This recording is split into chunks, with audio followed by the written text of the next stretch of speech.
everybody, welcome to Hannah's Gluten-Free Guide, 24 hours in Venice. There are only two phrases in Italian that you need to know before you come.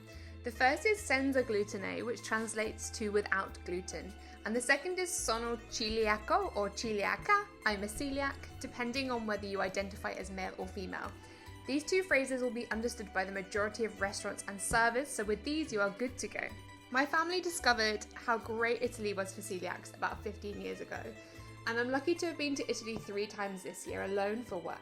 This fleeting visit to Venice was my first time here, and it was after a long concert day the day before. So arriving in this beautiful city, we stumbled across Osteria e Sconte, which happened to be just around the corner from our hotel. And luckily for me, we soon discovered that the owner was a celiac, and he convinced me to have his spaghetti with buffalo mozzarella and tomatoes, with a warm, crunchy, fresh bread roll on the side. They also do gluten-free pizza here, but he convinced me that his pasta was the best. Now, when you do a Google search of gluten-free in Venice, it can be quite overwhelming as so many different options come up.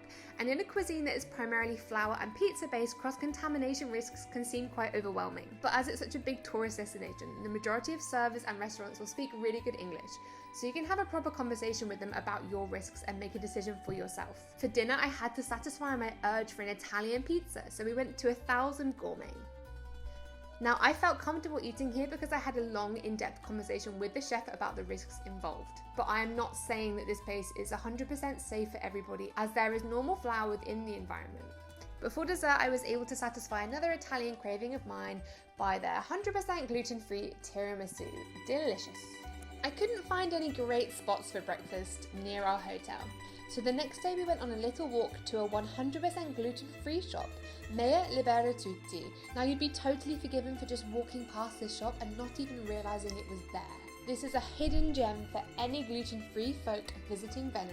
Fresh pizza slices, sandwiches, pastries, all sorts of baked goods, pasta, oats, biscuits, you name it, this shop sells it. I ended up getting some little treats for me to take home, some cannoli and some fresh pistachio bites. But for breakfast that morning, I got a cacao brioche that the owner of the shop warmed up for me to eat. We then went and found some strong Italian coffee and freshly squeezed orange juice, and my friend who isn't a celiac had some breakfast as well. We then walked around what felt like the entire of Venice to get to the holy grail of gelato parlours, that is Grom. Now, I've heard so much about Grom online before coming here, and I was not disappointed. Every single thing on the menu in Grom is gluten-free. We both treated ourselves to a crepe. I had a crepe with tiramisu ice cream, and it was absolutely delicious. So this place is a celiac heaven. It was also given the seal of approval by my Italian bestie who isn't gluten-free. Before we headed back to the airport, we had time for one more meal, and we ended up in the Illy Cafe, which didn't have a gluten-free menu, but all of their salads were gluten-free, so I had a zucchini and beetroot hummus salad, which, to be honest, after all the carbs I've eaten in the last 24 hours, this was very welcomed. We then jumped in our water taxi and headed back to Marco Polo Airport. For me, this was an amazing introduction to what Venice has to offer for gluten-free, and I will definitely be back next year. Thanks for watching. Remember to subscribe and share your Venice recommendations with us in the comments below.